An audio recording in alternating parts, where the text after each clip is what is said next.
प्रियंका गांधी ने अपने दौरे के पहले दिन लखनऊ में भाजपा और यूपी सरकार पर जुबानी हमला बोलते हुए जोरदार आगाज कर दिया। लेकिन लखनऊ में कांग्रेस दफ्तर में जिस वक्त प्रियंका गांधी मीडिया से बातचीत कर रही थी, उसी वक्त राजस्थान के सैकड़ों अभ्यर्थी भी प्रियंका गांधी से मिलने का इंतजार कर रहे थे। ये युवक राजस्थान में कंप्यूटर अनुदेशक पदों पर संविदा भर्ती की बजाय नियमित भर्ती करने की मांग कर रहे थे। लेकिन जब राजस्थान की कांग्रेस सरकार ने अभ्यर्थियों की मांग को अनसुना कर दिया, तो राजस्थान से चलकर ये अभ्यर्थी प्रियंका गांधी से मिलने लखनऊ आ पहुंचे। दरअसल प्रियंका गांधी ने यूपी में संविदा भर्तियों को युवाओं का अपमान बताया था, लेकिन अब राजस्थान की कांग्रेस सरकार खुद संविदा भर्तियां कर रही है।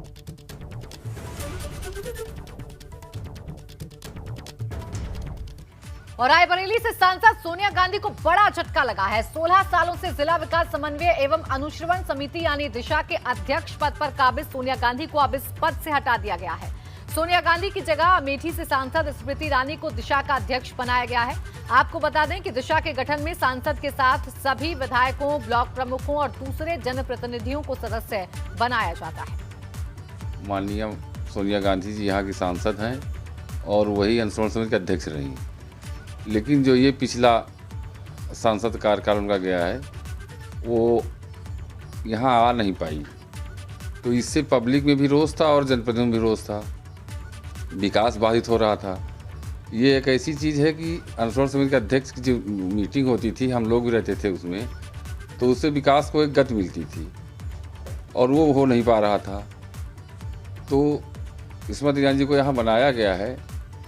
इनका मनोनयन नहीं करके भेजा है डीएम साहब ने। उसका एक ही ये कारण है कि जो विकास की गति अमेठी में मानी स्मृति ईरानी जी के दिशा निर्देश में हो रही थी, उसी को देख करके इनको यहाँ बनाया गया है। स्मृति ईरानी जी अमेठी से सांसद हैं और अमेठी लोकसभा जो क्षेत्र है उसकी रायबरेली में भी एक विधानसभा लगती है सलवद। नियमतः 2 जिले हैं, दिशा कमेटी के 2 अध्यक्ष होने चाहिए, लेकिन सरकार ने उन्हें अमेठी का भी जिला मतलब चेयरपर्सन बना दिया है और रायबरेली का भी बना दिया है। तो अंतर्राष्ट्रीय स्तर का है, उसको भूतो न भविष्यति, वो नहीं छू सकती हैं। और रही बात विकास की, तो विकास भी सोनिया जी ही करवा रही हैं। गाजियाबाद के लोनी से भाजपा विधायक नंदकिशोर गुर्जर के बेटे पर केस दर्ज हुआ है। ये मुकदमा कल एक वीडियो वायरल होने के बाद हुआ है। वीडियो में नागेश गुर्जर ने एक वृक्षारोपण कार्यक्रम के दौरान फायरिंग की थी। ये वीडियो 1 जुलाई के विधायक के गांव गनोली का बताया जा रहा है। इस बीच गाजियाबाद में लोनी से भाजपा विधायक नंदकिशोर गुर्जर ने वायरल वीडियो पर सफाई दी है। विधायक नंदकिशोर का कहना है कि ये वीडियो प्रदेश सरकार की ओर से संचालित वन महोत्सव कार्यक्रम के दौरान की है, जिसमें बंदरों और पक्षियों को भगाने वाले खिलौनों के एयरगन को पिस्टल बताया जा रहा है, जो निंदनीय है। इस मीटिंग में था तो मुझे पत्रकार बंधुओं के फोन आए कि आपके बेटे के द्वारा कोई वन विभाग के कार्यक्रम में फायरिंग की गई है, जिसका वीडियो वायरल हुआ है। तो जब मैंने पता किया तो पता चला कि वो चिड़ियों को भगाने के लिए खिलौना जो होता है एयरगन, उसके द्वारा वो चलाया गया, जिससे आवाज़ ऐसा लगता है कि कोई पिस्टल से की गई हो, और वो होता भी उसी तरह का है। लेकिन जो लोग इस तुच्छ मानसिकता के हैं राजनीति में, उन्हें शर्म आनी चाहिए कि राजनीति की कुछ मर्यादाएँ होती हैं। और कुछ पत्रकार बंधु भी, जिनके अखबार को ये माना जाता है कि जो उन्होंने लिखा वो ठीक है, उनको भी इन चीज़ों से प्रशंसित लगता है, उनकी साख को बट्टा लगता है, उन्हें भी ध्यान रखना चाहिए। और मैं ऐसे लोगों की निंदा करता हूँ। बांदा जेल में बंद बाहुबली विधायक और माफिया मुख्तार अंसारी की मुश्किलें कम होने का नाम नहीं ले रही। 30 साल से भी ज्यादा वक्त गुजर जाने के बाद फर्जी शस्त्र लाइसेंस मामले में अदालत ने मुख्तार अंसारी पर आरोप तय किए हैं।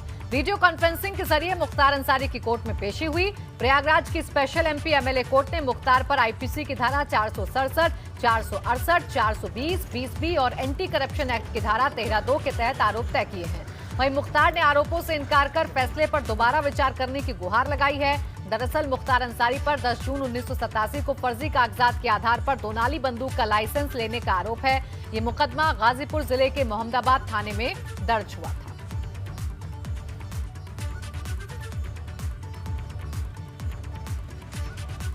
हमीरपुर में लव जिहाद का एक सनसनीखेज मामला सामने आया है, जहां सलीम नाम के शख्स ने पहचान छिपाकर एक शख्स से एक शख्स ने नाबालिग को प्रेम जाल में फंसाकर उसका यौन शोषण किया और फिर जबरन धर्मांतरण का दबाव बनाने लगा। नाबालिग लड़की ने जब परिजनों को इसकी जानकारी दी तो उन्होंने एसपी के पास शिकायत की, जिसके बाद इस मामले में केस दर्ज कर जांच शुरू कर दी गई है। मामला मौदाहा कोतवाली क्षेत्र का है। नाबालिग कॉलेज पढ़ने जाती थी, तभी सलीम नाम के शख्स ने शानू बनकर उसे प्रेम जाल में फंसाया और फिर धर्मांतरण का दबाव बनाया। मेरे साथ मैं स्त्री ब्रह्मचारी स्कूल में पढ़ती थी और मैं वहाँ गई थी तो ग्राम खन्ना का रहने वाला जिला मोहब्बत स्थानी और सलीम सनाफ मेरवा मुझे रास्ते में नहीं मुझे मोबाइल दिया, मुझे प्रेम जाल में फंसाने के लिए बहला फुसला के मुझे बहला फुसला कर मेरे साथ शारीरिक संबंध बनाया और उसने मुझे एक मोबाइल दिया। सर मैं चाहती हूँ कि जो मैंने झूठी एप्लीकेशन दी है उसे रद्द करके मेरे माँ बाप जो कह रहे हैं घर वाले वो सही है, उसे स्वीकार किया जाए।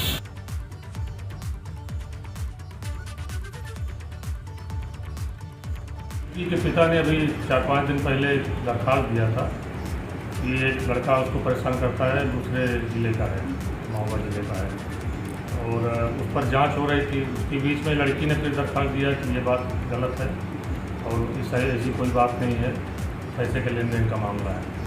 आज फिर उसके पिता लड़की को लिवा के आए, दरखास्त दिए उसके खिलाफ, लड़के के खिलाफ।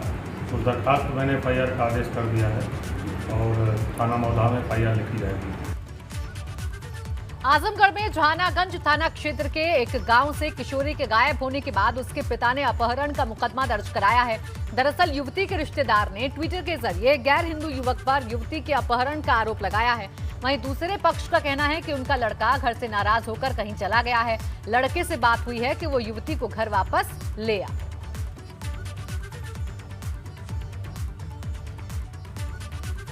शाहजहांपुर में नेशनल हाईवे पर अवैध अतिक्रमण को हटाया गया। राष्ट्रीय राजमार्ग प्राधिकरण PWD और राजस्व की टीम ने मिलकर ये कार्रवाई की।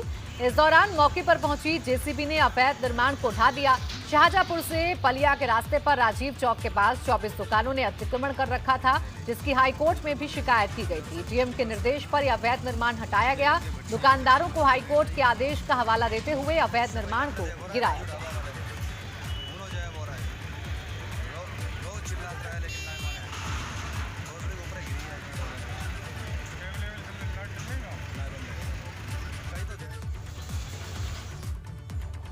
ग्रेटर नोएडा के भूमाफिया सतीश और रतन की अवैध रूप से अर्जित संपत्ति को पुलिस ने कुर्क कर लिया। इसकी कीमत करीब 74 लाख रुपए बताई जा रही है। दोनों सगे भाई हैं और साल 2000 में जिलाधिकारी की ओर से भूमाफिया घोषित किए गए थे। दोनों भाइयों ने जेवर और रबुपुरा क्षेत्र में काफी आवासीय और कृषि योग्य भूमि अर्जित की गई थी। दोनों के खिलाफ गैंगस्टर एक्ट के तहत कार्रवाई की गई। शासन की प्राथमिकताओं में से एक है। इसी के क्रम में थाना जेवर के भूमाफिया रतन और सतीश के विरुद्ध विशेष न्यायालय पुलिस आयुक्त गौतम बुद्ध नगर के आदेश से उनकी अवैध रूप से अर्जित कृषि भूमि और आवासीय भूमि को 14A के तहत कुर्क किया गया है, जिसकी कीमत 73,68,000 रुपये है। माफियाओं के विरुद्ध पूर्व में भी कमिश्नरेट गौतम बुद्ध नगर में लगभग 150 करोड़ से अधिक की संपत्ति कुर्क की जा चुकी है। नोएडा में एक फर्जी पुलिसकर्मी को गिरफ्तार किया गया है, जो डरा धमकाकर लोगों से पैसे वसूला करता था। थाना सेक्टर 20 की पुलिस ने इसे पकड़ा तो पता चला कि एक शातिर अपराधी है। पुलिस ने इसके कब्जे से 5 लाख रुपए बरामद किए हैं। साथ ही एक फर्जी पहचान पत्र भी बरामद किया है। आरोपी फरीदाबाद का रहने वाला बताया जा रहा है। और 5 लाख रुपए बरामद हुए हैं। बेसिकली ये आदमी लोगों को पुलिस बन के धमकाता था और उनकी वर्दी पहन के पुलिस का फोटोज वगैरह भेज करके लोगों को पुलिस बन के धमकाता था और उनकी वर्दी पहन के पुलिस का फोटोज वगैरह भेज करके लोगों को एक्सटॉर्ट करने का प्रयास करता था। आगरा कैंट रेलवे स्टेशन पर आरपीएफ के एक फर्जी दारोगा को पकड़ा गया है। ट्रेन में फ्री में यात्रा करने के चक्कर में आरपीएफ दारोगा ने वर्दी तो सिलवा ली, लेकिन जूते और बेल्ट के कारण वो पकड़ा गया। आरपीएफ के मुताबिक वो लोग लाल जूते और लाल रंग की बेल्ट पहनते हैं, जबकि आरोपी काले रंग के जूते और बेल्ट पहने हुए था। आरोपी का नाम आकाश मधुरिया है और वो ग्वालियर का रहने वाला है। फिलहाल जीआरपी ने आरोपी के खिलाफ मुकदमा दर्ज कर लिया है।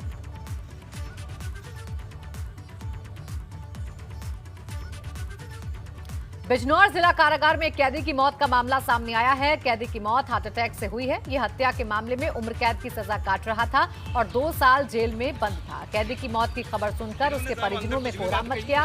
उन्होंने जेल प्रशासन पर लापरवाही का आरोप लगाया है। कैदी का नाम विजय था और वो सियोहारा थाना क्षेत्र का रहने वाला था। ये हमारे यहाँ 2 साल से बंदी विजय पुत्र गेदा। ये पहले से भी पेशेंट था, हार्ट का पेशेंट था, तो बाकायदे उसका जो है ट्रीटमेंट भी किया जा रहा था, लेकिन फिलहाल वो ठीक था। बैरक में अपने भाई के साथ जो है रहता था वो। और आज सुबह जो है लगभग 10 साढ़े 10 के बीच में नाश्ता पानी करने के बाद दोनों भाई लोग आपस में बात कर रहे थे। उसी दौरान इसको सीवियर पेन हुआ। तत्काल उसके बाद इसको जो है कारागार के चिकित्सालय में लाया गया। डॉक्टर साहब ने इसको देखा, देखने के बाद उसको जो है मृत घोषित कर दिया, क्योंकि उसे सीवियर हार्ट पेन था। गाजियाबाद बुजुर्ग पिटाई मामले में कांग्रेस प्रवक्ता डॉक्टर शमा मोहम्मद बयान दर्ज कराने पहुंची। आपको बता दें कि बुजुर्ग की पिटाई मामले में ट्विटर पर गलत तरीके से वीडियो अपलोड करने के बाद पुलिस ने मामला दर्ज किया था। इस मामले में पुलिस ने ट्विटर समेत 9 लोगों के खिलाफ मुकदमा दर्ज किया था।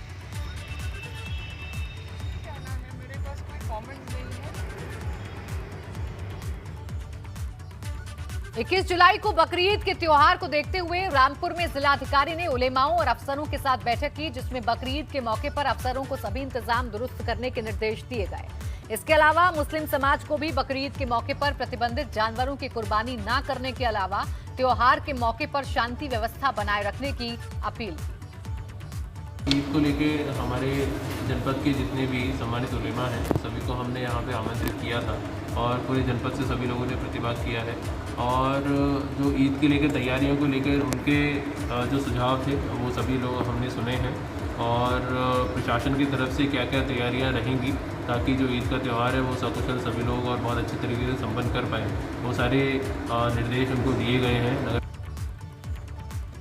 भगवान राम के भव्य मंदिर के निर्माण के लिए राम जन्मभूमि तीर्थ क्षेत्र ट्रस्ट ने अयोध्या में कई जमीनों, इमारतों और धार्मिक स्थानों की खरीद की है, लेकिन अब इन जमीनों की खरीद फरोख्त को लेकर लगातार सवाल उठने लगे हैं। ताजा मामला अयोध्या में राम जन्मभूमि से सटे फकीरे राम मंदिर से जुड़ा हुआ है। इसी साल 27 मार्च को राम मंदिर ट्रस्ट के महासचिव और फकीरे राम मंदिर के महंत रघुवर शरण दास के बीच मंदिर की जमीन खरीदने को लेकर बैनामा हुआ था, लेकिन अब संतोष दुबे नाम के व्यक्ति और स्वामी अवि मुक्तेश्वरानंद ने इस जमीन खरीद के खिलाफ अयोध्या सिविल कोर्ट में मुकदमा दायर कर दिया है, जिसमें कहा गया है कि मंदिर की जमीन पर स्वयं भगवान का मालिकाना हक होता है। ऐसे में मंदिर को कोई भी बेच या खरीद नहीं सकता। इसके बावजूद चंपत राय और फकीरे राम मंदिर के महंत रघुवर शरण के बीच जमीन का बैनामा हुआ और अब इस मामले में मुकदमा दायर कर संपत्ति को बेचने वाले रघुवर शरण के स्वामित्व के अधिकार को चुनौती दी गई है।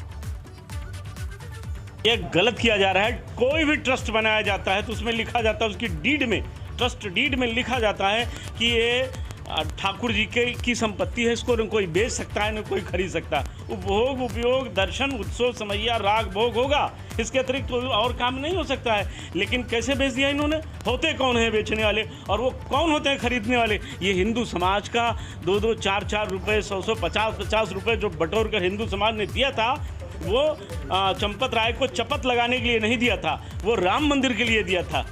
एकदम कैंसिल हो सकता है वो बैनामा, चूँकि अपंजीकृत महजनामा था, उससे उसमें म्यूटेशन हुआ है और मंदिर की संपत्ति को इस तरह बेचा नहीं जा सकता है। तो जो बैनामा लिया गया है वो तो बैनामा पहली प्रथम दृष्टिया ही नल एंड वाइड है, शून्य है। मैंने भले मांग की है कोर्ट से कि भाई एक डिग्री उसकी पारित कर दी जाए कि वो खारिज हो जाए। यूपी शिया सेंट्रल वक्फ बोर्ड के चुनावों में नियमों की अनदेखी को लेकर इलाहाबाद हाईकोर्ट ने यूपी सरकार से जवाब मांगा है। कोर्ट ने सरकार को 5 हफ्तों का वक्त दिया है। कोर्ट ने जवाब पिछले 10 सालों से वक्फ संपत्तियों का ऑडिट नहीं कराए जाने और पुरानी वोटर लिस्ट के कोटे का चुनाव कराए जाने पर जवाब मांगा है। दरअसल पूर्व चेयरमैन वसीम रिजवी और सैयद फैजी मुतव्वली कोर्ट से फिर सदस्य चुने गए हैं। चुनाव के लिए 24 मार्च को जारी हुए नोटिफिकेशन को चुनौती दी गई है, जिसमें नोटिफिकेशन को रद्द कर नए सिरे से चुनाव कराए जाने की मांग की गई है।